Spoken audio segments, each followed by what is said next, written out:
할렐루야. 아멘. 한 주도 잘 보내셨습니까? 네. 사역 가운데 바쁘니까 뭐 그렇지 않겠으나 항상 말씀드리지만 우리의 삶이 매일매일 매 순간순간을 잘 사는 겁니다. 그보다 더 큰 믿음이 있고 그보다 더 큰 축복이 있습니다. 매 순간순간 매일매일 삶이 우리 믿음으로 사는 겁니다. 엄청난 일이 일어나겠습니다. 여러분들은 그런 삶을 사신 여러분 되기 바랍니다. 오늘도 예배 참석한 여러분 모두에게 우리 주님의 살롱과 건강이 임하기를 축복합니다. 계속 로마서를 강의를 하는데 이번 주는 제가 준비를 못했습니다. 그래서 평상시에 자주 묵상하고 자주 나를 이끌어가는 말씀을 다시 꺼내왔습니다. 여러분들 혹시 마음이 너무 무너졌을 때 도저히 지금 너무 힘들어 이럴 때 어디서 평안과 쌀을 먹고 있나요? 저는 어릴 때 고등학교 때 그럴 때가 있죠. 고등학교 때 막 힘들 때 저는 부산에서 살았는데 부산에 가면 평안도 동백선이라고 있습니다.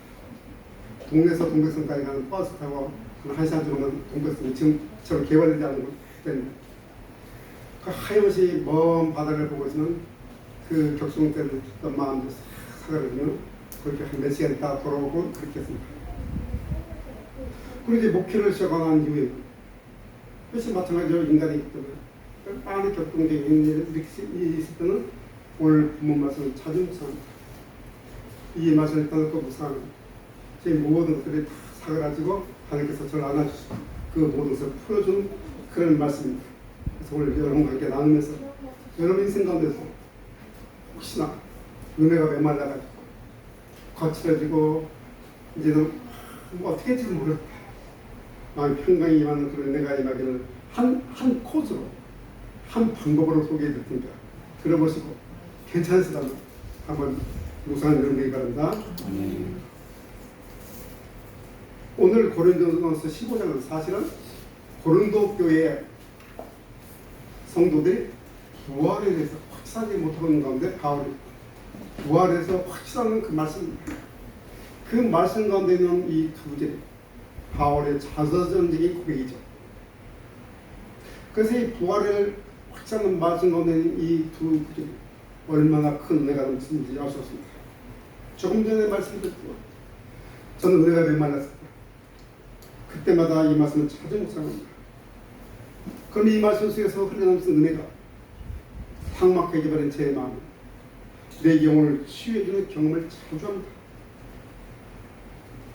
특히 오늘 부조십들은 바울이 정말 팔삭동에 같은 나를 주께서 만나주셨다고 고백하는 바로 그 은혜입니다. 오늘 10절 보니까 바울이 하나님의 은혜를 세 번이나 강조하고 있습니다. 여러분, 기도 그 핵심은 은혜입니다. 은혜가 우리가 믿고 있는 믿음의 핵심입니다. 은혜는 어떤 사람이든지 받을 수 없는데요, 거저 주시는 겁니다. 아무 자격도 없는데 그냥 주시는 것입니다. 그 사랑을 이야기합니다. 성경에 나와 있는 둘째 아들이 이야기죠. 둘째 아들은 정말 불을 짜지 않습니다. 살아있는 아버지한테 유산을 달라고 하잖아. 그러면 그걸 좀 잘 써서 어떻게 잘 좀 한국 건데 그것도 아버지가 없는 곳을 다 가가지고 화랑방탕에 다 써버려. 쫄딱 망해서 얼마나 망했는지 먹을 것도 없어가지고 돼지하고 같이 먹을 것을 경쟁이 되는 그런 시세에 빠지고 있어요. 근데 이런 아들이 돌아왔을 때 아버지 어떻습니까? 묻지도 않고 따지도 않고 모든 걸 회복시켜주죠. 묻지도 않고 따지도 않아요. 이것을 은혜라고 말하는데 자격을 논하는 게 아니에요. 저와 여러분을 보십시오. 만약에 하나님께서 우리에게 내버려 두었다면, 그냥 내버려 뒀다면 어떻게 됐겠습니까? 모르긴 몰라도 나나 여러분 다 엉망진창이고 다 사형이고 다 이제 망해지죠. 그런데 내버려 두지 않고 막아주시고 붙잡아 주시기 때문에 그나마 이렇게 사는 게 않습니다. 이걸 은혜라는 거예요. 그래서 은혜는 자격이나 공무 때문에 주어진 게 아니에요. 또 하나 은혜는 난 자격이 없는데요, 나 우리 환경이 안 좋은데, 나 금방 또 하나님께서 싫어하는 일을 했는데 뭐 그렇다 해서 이유로 사져버리는가? 그것도 아니에요. 뺏기는가? 그것도 아닌데 은혜는 누가 줬습니까? 하늘 주시기 때문에 내가 잃어버리지 않는 거예요. 하늘 주시기 때문에 빼앗기지도 않고 잃어버리지 않는 거. 이것이 바로 은혜예요. 하나님 그냥 좋아서, 하나님 무조건 좋아서, 너가 좋아서 그냥 주는 거예요. 그러니까 뺏기지 않고 없어지지 않는 것이 바로 은혜예요. 그런데 교회에서 하나님을 한다는 사람들 보면 어떤 사람들은 옛날에 은혜가 충만한지 모르겠지만 지금은 은혜가 메말라버린 사람이 너무 많아요. 성경을 잘하는데 은혜가 메말라버린 사람들이 참 많다는 사실. 은혜가 없으면서 자신은 하나님 이끌어 막 크져지죠. 정말 비극 중에 비극. 은혜가 메말라버린 사람이 하나님이라는 사람은 정말 비극 중에 비극이에요. 그때는 사역을 멈춰야 돼요. 그런 사람들은 결코 하나님이 되지 않고 사람이 될 뿐이에요. 여러분, 어떤 성도가 되는가, 어떤 일꾼이 되냐면 은혜가 결정하는 거예요. 하나님의 은혜가 결정해요. 학력이나 재능이나 직업이나 환경이나 조건이 아니에요. 오로지 은혜가 결정합니다. 은혜가 사람을 변화시켜요. 은혜가 성도다운 성도를 만들어 은혜가 하나님을 이루어 가신다는 사실이에요. 이만큼 은혜가 중요해요. 저는 우리 제주성교회가 이 은혜가 넘치게 기도합니다. 이제 마찬가지로 인천 신강교회도 이런 은혜가 넘치게 축복합니다. 그리고 오늘 예배 사상은 여러분 모두에게 이런 은혜가 넘치게 기도합니다. 그래서 여러분 인생이 은혜가 이끌어가는 정말 복된 인생이 되기를 축복합니다. 바울의 마음에도 이 은혜가 끌어 넘쳤어요. 이 은혜 때문에 바울은 그렇게 죽도록 충성할 수 있도록. 여러분, 바울을 보십시오. 예수님 다음으로 바울만큼 복음 때문에 허위성으로 충성하는 사람이 있겠습니까? 복음 때문에 그 많은 고난과 순환과 그 많은 역경을 끄는 사람이 과연 누굽니까? 바울이 않습니까? 이 바울을 이끌고 간 것은 누구라고요? 뭐라고요? 은혜다고 가지고 그러고 있었습니다. 오늘의 내일의 나를 만든 것은 하나님 은혜야 이렇게 말하고 있습니다. 그리고 10절 나의 나는 것은 누구? 뭐로 된 거라고요? 하나님의 은혜로 된 것입니다라고 고백합니다. 바울은 모든 명성을 다 지었어요. 오직 남아있는 것은 한 은혜로 고백합니다. 그런데 바울도 인간이에요. 아무리 뛰어난 사람이었어. 뭐라고요? 인간이기 때문에 바울도 많은 문제가 있고 약점이 있고 많은 데 있었어요. 걸림돌이 있어요. 육체적으로 사회적으로도 많은 문제가 있었다는 사실이에요. 근데 오늘 바울은 자세히 그 모든 문제가 은혜가 해결해 줬다고 말하고 있는 거예요. 그 은혜 해결 고백의 경우 9절 10절 인간 바울의 약점, 인간 바울의 고민을 해결해 준 하나님은 이 과연 하나님은 바울 어떤 문제를 해결해 줬을까요? 가장 먼저는 바울 서를 쫙 보면 바울은 상당히 많은 열등감을 가지고 있을 것 같아요. 바울의 열등감을 해소시키는 거예요. 그러니까 열등감이란 다른 사람과 비교해서 상대적으로 날 좌하는 거예요. 평가 절하하는 것이 열등감이죠. 그런데 바울은 이 하나님과 자기 모든 열등감을 해소시켰다고 말하고 있죠. 싫었다고 말하죠. 열등감에서 자유롭게 했다고 말하고 있죠. 바울 서신을 보십시오. 한 곳마다 바울은 자기 시비를 얻었어요. 네가 사도냐? 네가 어디서 사도가 됐냐?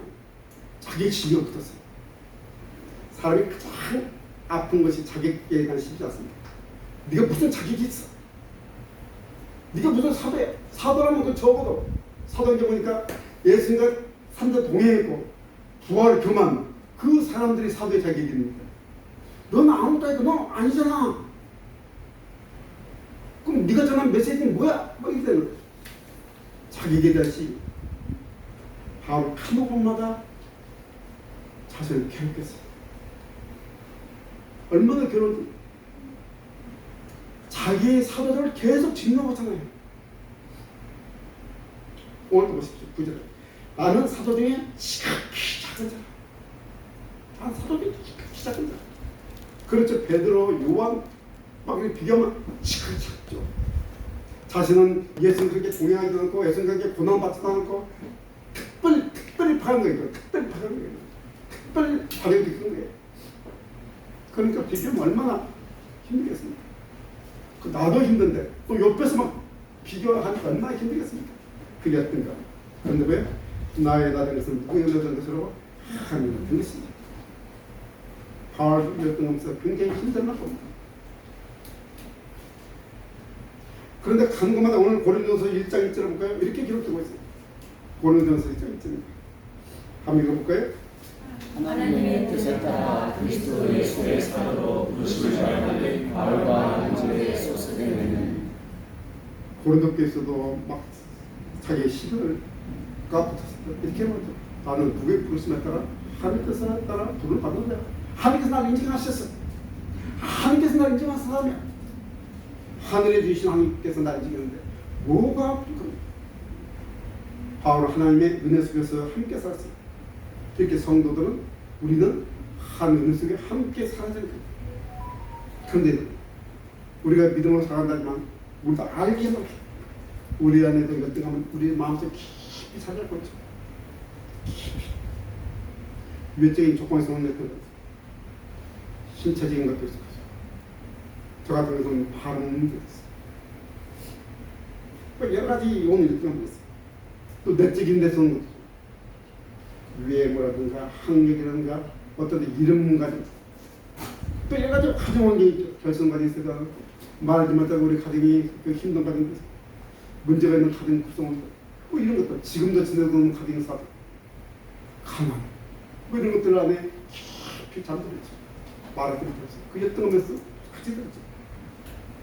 또 우리는 그리스도님 때문에 죄의 한계 때문에 그렇게 싫어하고 그렇게 극복을 하는데 이 죄는 끈질기게 나를 쫓았습니다.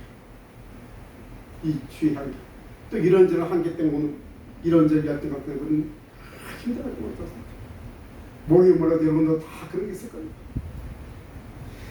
우리가 이런 열등감에서 벗어나고 막 몸부림치지만 이게 쉽게 사라지는 사람이라고 해서는 우리는 다 살아보아요. 은혜를 받을 때는 다 사라진 것 같았는데 어느 순간 나도 이 열등감이 숨어서고 나를 붙잡고 있는 거죠. 많은 사람들이 포장해서 그렇지 감을 써서 그렇지 내미 깊이는 이 열등감에 골고 상처가 굉장히 심하죠. 우리도 이런 내적 상처에 밑바닥에는 열등감이 있다고 해도 과언은 틀린 말 아니에요. 우리 속담에 비급한 개가 더 크게 진단 말이지 않습니까? 열등감 때문에 겉모습에 너무 치중되어 있어요. 우리는 또 체면 문화에 너무 치중되어 있어요. 다른에서 인정을 받으러 몸부림치죠. 그 이유가 내면 깊이 숨어있는 열등감이 있었습니다.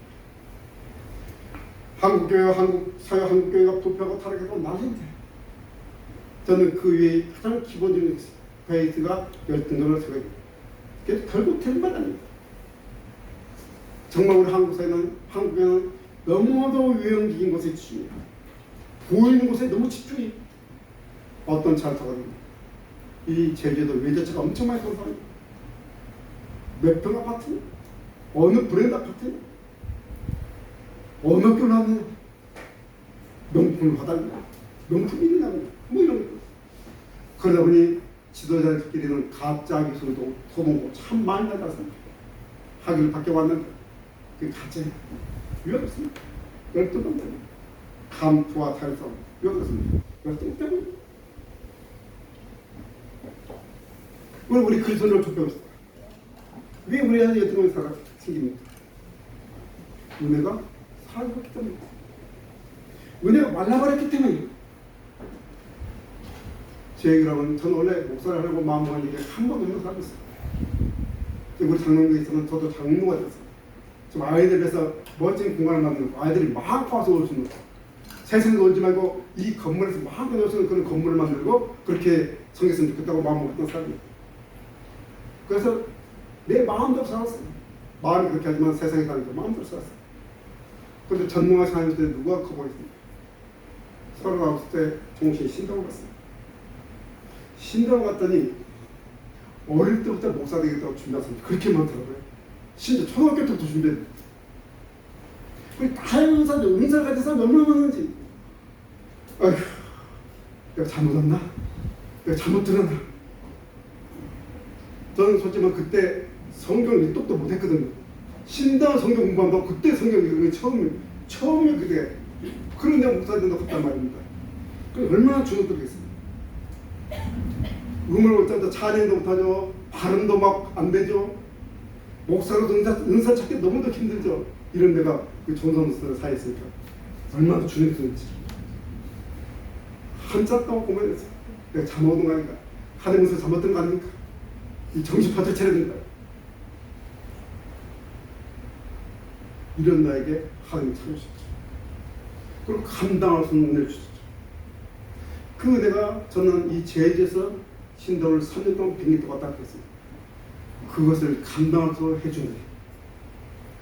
하나님이 나를 불렀고 이 영광스러운 자리에 세웠다는 그 사실에 자주자주 감격하죠. 지금도 자주 울고 감격해요. 그래서 언제나 힘들 때는 이 부분을 가지고 묵상하죠. 그래서 이 은혜가 나를 지탱해준 힘이고 능력이고 내 길입니다. 그래서 저는 이곳에 개척해서 저와 아내와 두 딸과 함께 개척했는데 아무 문제 없었어요. 주변에 다른 교회와 비교할 필요가 없죠. 하나님이 나보다 더 나를 잘하시거든요. 나보다 더 잘하시는 하나님이 나에게 이 일을 없습니다. 왜 다른 사람과 비교를 합니까? 나보다 나를 더 잘하는 하나님이 어린이라서 나를 사용하실 건데 다른 목사님과 비교할 필요가 없어요. 다른 교회와 비교할 필요 없어요. 그 목사님은 나는 나예요. 그게 우리 교회는 우리 교회. 지금 나처럼 부정한 사람이 지금 이 교회에서 감당하기 벅차고 너무 허걱거리는데 다른 사람과 비교하고 뭐 그럴까 여유도 없고 그럴 시간도 없어요. 우리 몇 명 안 되지 목사님들이 너무 잘하는 것을 얼마나 잘하는 소리 없었어요. 우리 70 넘으신 우리 김수아 성도님은 그 힘으로 그 본인이 하시는 그 분량으로 우리 청년들에게 그래도 답답하게 해줬고 카레를 받으셨어요. 얼마나 놀라운 일이에요. 제가 부탁도 하지 않았어요. 스스로. 얼마나 놀라운 줄 알았어요. 바울의 엿등음을 쓸 수 있는 이 하늘입니다. 저의 엿등음도 밖에 씻어주셨어요. 여러분들에게도 혹시 이런 엿등음이 잘 갖고 있다면 이 하늘 은혜가 임하기를 기도합니다. 하늘 은혜가 여러분의 그 모든 엿등음을 깨끗하게 씻어주고 거기서 벗어나게 해주겠습니다. 여러분을 엿등음에서 해방시켜 주시겠습니다. 남들 보기에는 그럴듯하지만 멋지게 보이지만 믿음 있는 것처럼 보이지만 속으로 썩고 있고 속으로 무너지고 있는 그 모든 혈등에서 치유되는 복된 인생이 되기를 축복한다. 천지만물의 주인 하나님께서 너를 택하시고 부르셨죠. 내가 복중에 지키고 전에 너를 불러지며 택하는 너는 누구시나 내 것이라고 부르셨어요. 그분이 나와 있는 뭐가 더 필요합니까? 이 은혜가 다시 한번 여러분의 모든 것들을 다 깨끗하게 치유하시고 자유케 하는 축복이 임하기를 기도합니다. 또 이 하나님은 바울의 어떤 문제를 해결했습니까? 바울의 죄책감으로부터 자유케 하는 사람. 여러분 우리를 가장 힘들게 하는 것이 아까 열등감이고 그 다음에 죄책감이 있었어요. 이 두 축이 우리를 붙잡고 우리를 앞으로 나가지 못해요. 여러분 생각해보세요. 우리 중에 지금 이 중에 살인죄를 범한 사람이 있어요. 또 간음죄를 범한 사람이 있어요. 요즘은 간통죄가 없으니까 간음죄가 없어요. 또 강간을 범한 사람이 있어요. 어떻습니까? 이 공동체 때문에 우리는 어떤 반응을 보여야 되죠? 그 이런 죄를 범한 사람이 나라면 바로 여러분이라면 이런 사실이 공개돼도 함께 신앙생활 할 수 있을까요? 그렇다면 교회를 허물어버리는 죄는 어떻습니까? 교회를 망가뜨리고 교회를 무너뜨리는 죄. 바울은 뭐라고 합니까? 그러니까 나는 하나님의 교회를 어떻게 했다고? 박해했습니다. 바울이 치명적인 거죠. 바울의 인생에서 가장 치명적인 거죠. 우리가 이미 다 알고 있지만 바울은 어떻습니까? 스테반을 죽이는 답장 썼던 사람, 교회를 참멸한 거죠. 참멸하다는 것은 멧돼지가 막 흙을 파고는 밭을 파고는 그 장면이에요. 교회를 그렇게 해주고 나는 게 열심을 해서 하나님의 특심을 해서 예수를 그리스도라는 삶을 잡으러 가겠습니다. 도망가는 게 한벌 담에서까지 온 동네가 잡아서 감옥에 넣는 것은 누구예요? 바울. 친인척이죠. 이런 과거의 허물과 죄로 바울은 굉장한 죄책감이 시작했습니다. 얼마나 시작했을까? 자기에게 쫓겨온 사람들이 지금 디아스포라 유대인들이 있으니까 거의 회사에 가서 지금 보물을 오잖아요. 자기에게 핍박받고 쫓겨난 사람들이 앉아있는데 보물을 잡고 있단 말입니다. 그제는 예수를 말했더만 잡았는데 자신이 예수가 메시아라고 말하고 있단 말입니다. 그 말은 어떻게 했을까요? 엄청 시달리고 엄청 괴로웠어요. 그런데 그러나 내가 내 것을 모르겠다고요? 하늘을 들었어요. 이런 모든 죄를 이렇게 용서했다고 선포하는 거죠. 또 바울은 갈라디아 보니까 나는 비방자요 포행자요 박해자였단 말이에요. 나는 죄인들이 죄수다 말하는 거예요. 그런 구절 보면 바울이 얼마나 죄책감이 있었는지 어렴풋이 알 수가 있어요. 이런 나의 하나님 은혜가 평생 있다고 지금 바울은 고백하고 있는 거예요. 여러분, 우리는 상대를 비교해서 내가 좀 낫니, 내가 좀 낫니, 내가 좀 깨끗해, 내가 더러워 막 이렇게 말하고 있지만 하나님 쓴다면 절대적인 빛이 상에서는 우리 모든 다 더러워. 비교 불가해요. 이런 우리를 하나님께서 다 용서하셨습니다. 혹시 여러분 이런 하나님의 은혜를 잃어버리지 않으셨습니까? 혹시 죄 용서받은 그 은혜를 잃어버리지 않으셨냐 말입니다. 죄 용서받은 그 감격, 그때 눈물 흘리면 감격인데 그 감격을 혹시 지금 사려고 잃어버리지 않았나요? 우리 기독교 진수가 뭡니까? 복음의 진수가 뭡니까? 이 죄 용서지 않습니까? 죄 용서. 이 죄 용서 받은 기쁨이 바로 복음의 진수지 않습니까? 이 감격이 이 은혜가 사라져버립니다. 우리가 세상 사는 거 다른 것이 과연 뭐가 있습니까? 하나님께서 죄를 한번 용서하시면 그 죄는 죄로 처리하지 않으시죠. 이미 사라져버렸죠. 동에서가 뭐지 멀리 없어져 버렸죠. 내 악을 악으로 처리하지 않으시죠. 이러한 은혜 때문에 우리는 기뻐하며 살 수 있는 거예요.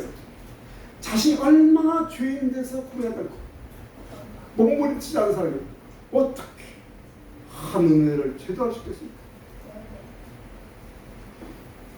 이런 하나님의 감격이 뭐죠? 내가 얼마나 엉망진창에 사는 나를 대해서 난 진짜 망하고 막 지옥 문 앞에 있다는 것을 저절로 느끼기 못하니 이 주용수의 감격이 흘러 샘물처럼 나오면 이 감격을 어찌 누릴 수 있단 말입니까? 이 우리는 그 감격을 누리지 않습니까? 이 주용수의 감격을 가지고 생각하면 이제 그래서 다른 것에 눈돌립니다. 왜 그렇게 해서 돈을 좋아합니까? 죄의 용서의 은혜를 모르기 때문에. 왜 그렇게 세상을 따라갑니까? 죄의 용서의 은혜가 사라졌기 때문에. 아니면 어쩌면 지금 직분을 받고 막 목회하고 있더라도 그런 경험이 없는 사람도 있어요. 그렇기 때문에. 이런 내용은 정말 끝도 없어요. 자신이 얼마나 큰 죄인지를 모른다. 내가 얼마나 엉망진창인 것을 모른다.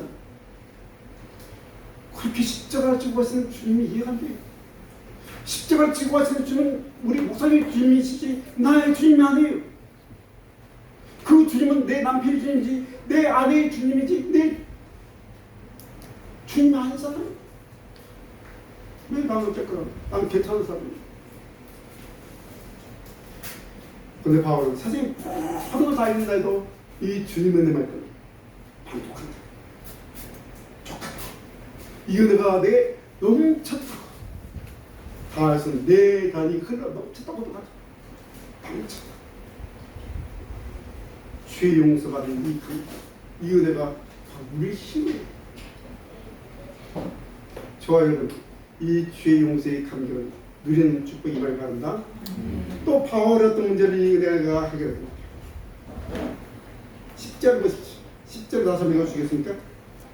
그러나 내가 나 된 것은 하나님의 은혜로 된 것이니 이에 주신 그의 은혜가 헛되지 아니하여 내가 모든 사도보다 더 많이 수고하였으나 내가 한 것이 아니요 오직 나와 함께 하신 하나님의 은혜로라. 이쪽으로 했다. 내가 모든 사도보다 많이 했다고 더 많이 수고했으나 내가 한 것이 아니고 누가 한 거라 오직 나오께서 하나님이야. 정말 바울은 자랑할 만해.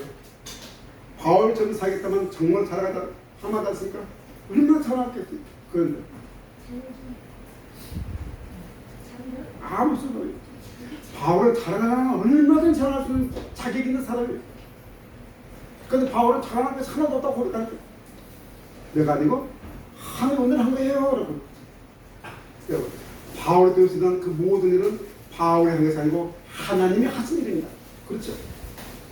하나님 은혜로 좀 더 많은 일을 할 수 있었어요. 하나님 은혜로 좀 더 헌신할 수 있었던 거예요. 하나님 은혜로 좀 더 열매 맺힌 거예요. 그런데 무엇을 자랑했어요?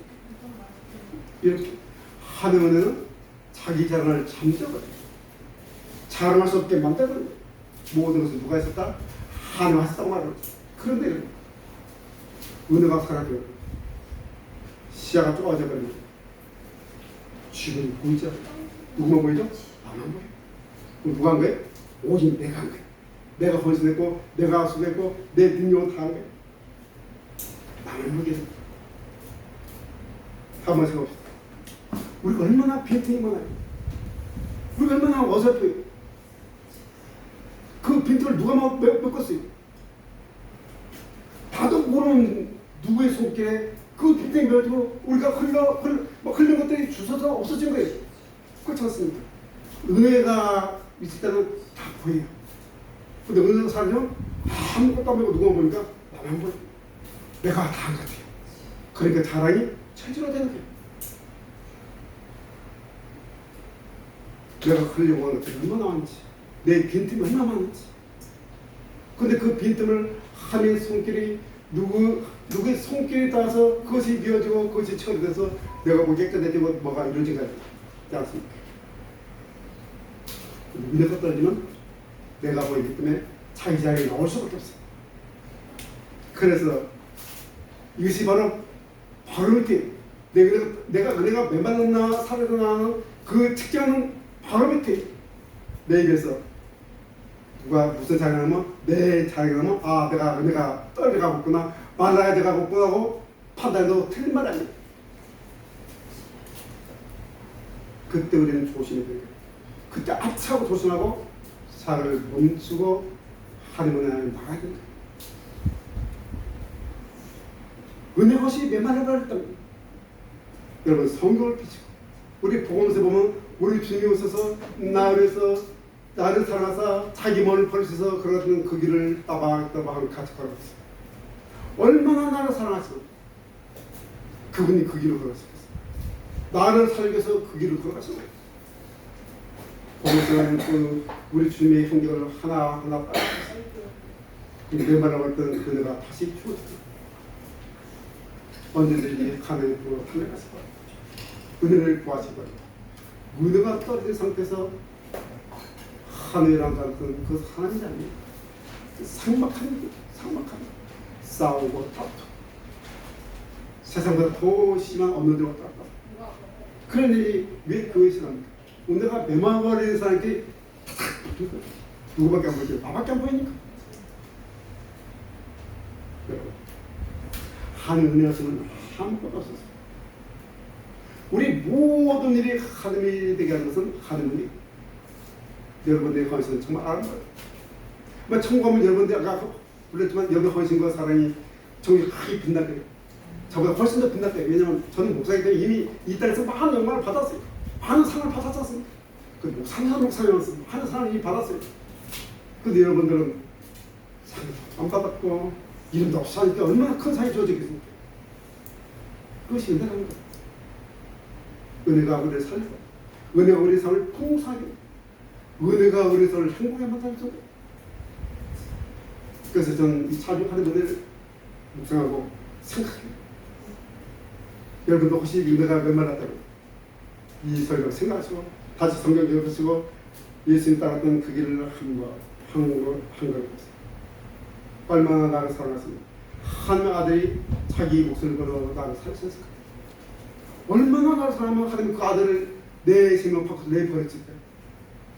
그 사랑을 입은 우리잖아요. 다시 그대가 평생을 여러분 인생이 정말 항상 행복해서 그 풍성한 행복한 그 은혜가 넘쳐. 여러분이 가정에서 주변으로 흘러가서 인사서 서울로 대전으로 흘러가지고 이 땅 제주까지 흘러가지고 아까 사연 받았지만 이 땅 제주 모든 사람들이 죽겠다고 하고 예배드리는 그날 우리 함께 꿈꾸는 여러분에게 바랍니다. 아멘. 기도드리겠습니다.